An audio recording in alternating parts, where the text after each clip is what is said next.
আসসালামু আলাইকুম, কেমন আছেন সবাই? ওয়েলকাম জানাচ্ছি সানজিদান সাইফন ওয়ার্ল্ডে।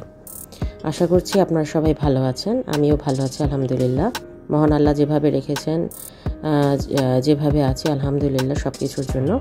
ছোট্ট একটা রেসিপি নিয়ে আজকে আপনাদের সামনে এসেছি। এটা হচ্ছে পুঁই শাক দিয়ে ডাল।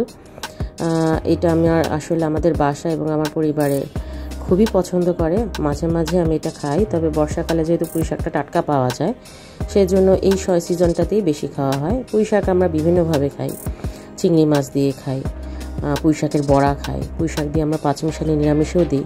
কিন্তু ডালটা আসলে স্পেশাল, ডালটা আমি খুবই পছন্দ করি। পুঁই শাক ভাজিও খাই, কিন্তু ডালের সাথে এটা আসলে ডালের টেস্ট অন্যরকম। তো আশা করছি রেসিপিটা আপনাদের ভালো লাগবে। যদি ভালো লেগে থাকে অবশ্যই আমার চ্যানেলটা সাবস্ক্রাইব করে আমার পাশে থাকবেন, আমাদের জন্য দোয়া করবেন, আমার পরিবারের জন্য দোয়া করবেন। অবশ্যই আমি আপনাদের জন্য দোয়া করি। আল্লাহ আপনাদের সুস্থ রাখুক, নেক হায়াত দান করুক। সবাই ভালো থাকবেন, আমার পাশে থাকবেন। আসসালামু আলাইকুম।